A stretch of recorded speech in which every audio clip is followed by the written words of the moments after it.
Hi everyone, today we're going to start our conversation about polynomial functions.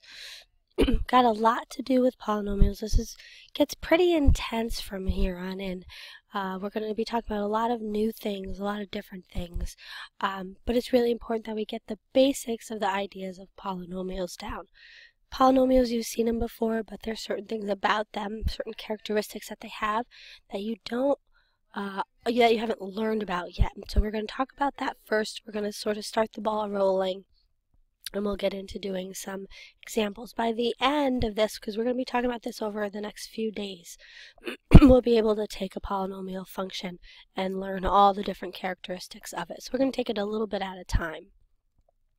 But let's start with the definition of a polynomial function. And this is very mathy, right? When you look at this, you might read it and go, oh my gosh, I have no idea what it's saying. Here are the key things that you need to take away from this. N is a non-negative integer. Notice N represents your exponent, okay? So your exponents are non-negative integers. So all of your exponents will be non-negative, okay?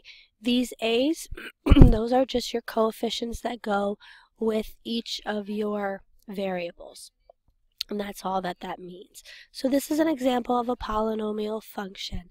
And I know there's lots of A's and lots of X's, and I know this looks confusing, but all this is saying is when you write a polynomial function, you always write it with its highest power first, and then you go in decreasing order from there.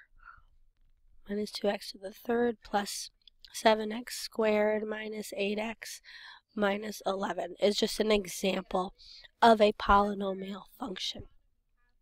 When it's in standard form, which is with its highest exponent first, the degree is what that highest exponent is. So this would be a fifth degree polynomial.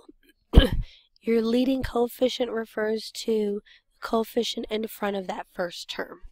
So that's basically all of that broken down. Let me show you some examples of polynomial functions versus non-polynomial functions. This first one here is a polynomial function. Even though there's a radical 2 in there, what I'm concerned about are the exponents. As long as my exponents are non-negative integers, it doesn't matter what my coefficients are, okay?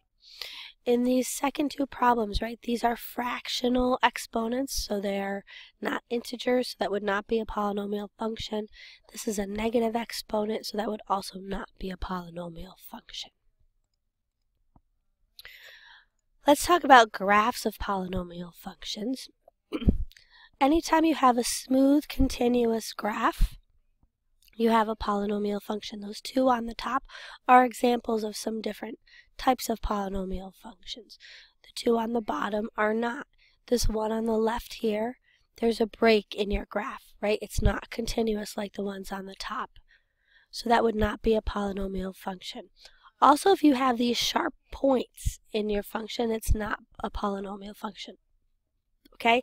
So you need nice, smooth, continuous curves to have that polynomial function. You'll see the ends here are circled in pink. That's because you can have different types of things happening at the ends of your graph. We call that end behavior. And that's going to be important to us as we move forward, as we start talking about graphing and what's going to happen. So end behavior is something that's important. We have a couple of different scenarios with end behavior. There's actually 4 different possibilities we can have. We can have a graph that, let me draw both of them here. We can have a graph that either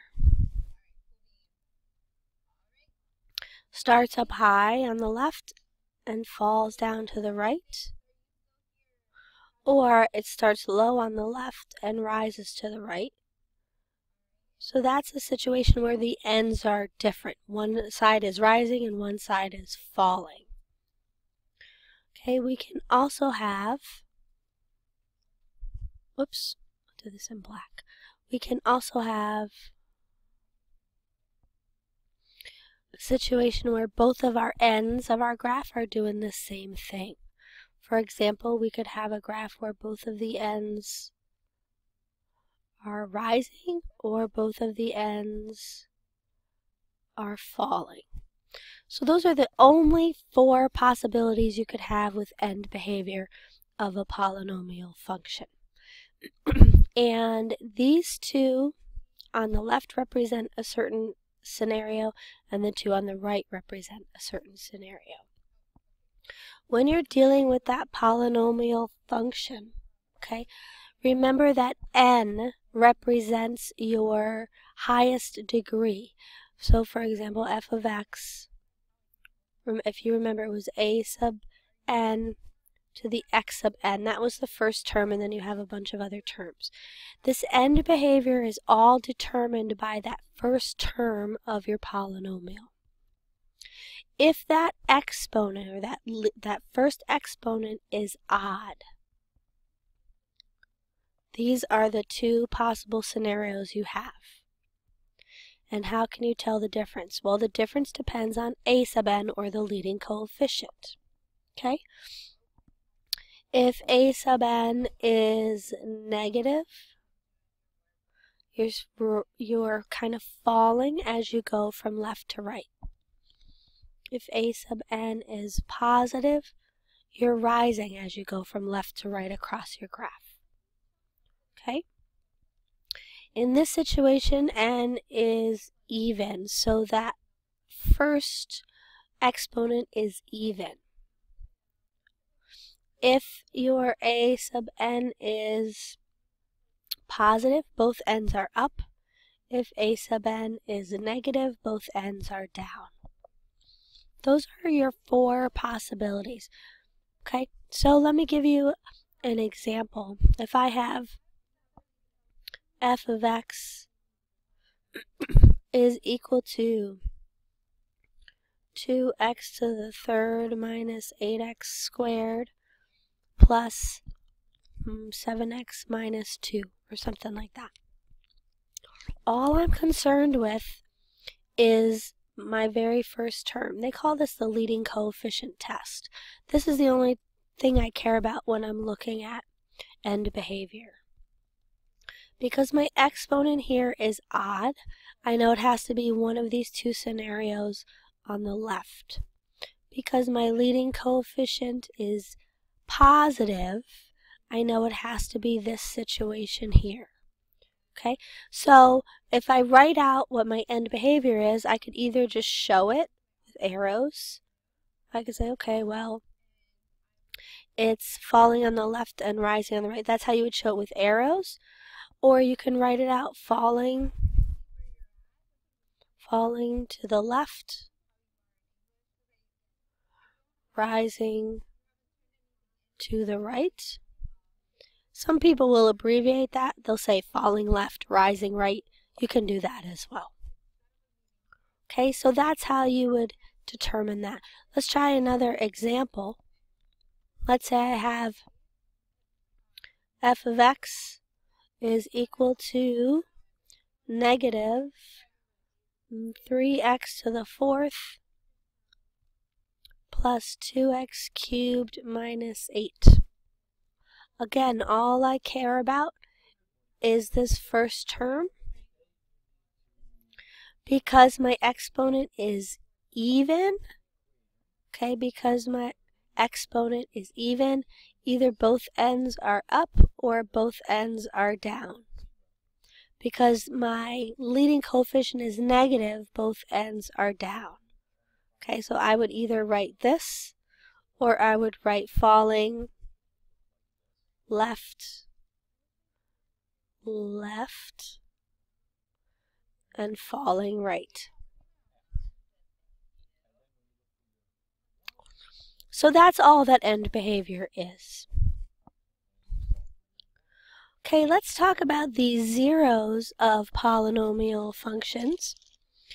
The zeros allow you to figure out kind of what's happening at your axes, where you're crossing that x-axis, because this is going to also help us when we're going about graphing our polynomial functions. So for example, if I have f of x is equal to x to the third plus 3x squared minus x minus 3. That's my polynomial function, and I want to find the zeros. Remember, the zeros are where we actually equal 0. So I'm just going to set my function equal to 0.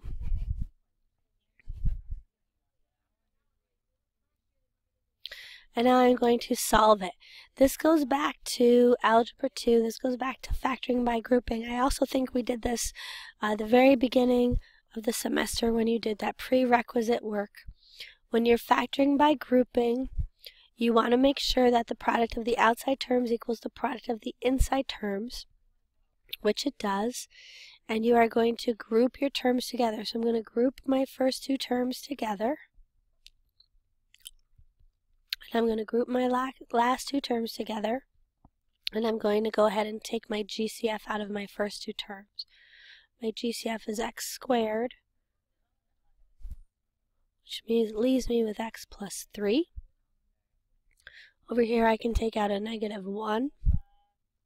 That also leaves me with x plus 3. So I end up with x plus 3 times x squared minus 1. X squared minus 1 I can factor. So it gives me x plus 3 times x minus 1 times x plus 1 equals 0. This is a third degree polynomial, so I should have 3 solutions, 3 zeros. I end up with x equals negative 3, x equals 1, and x equals negative 1. So those are my zeros. If you were to graph it, you would see that's where you would cross the x-axis. So let me go ahead and show you that.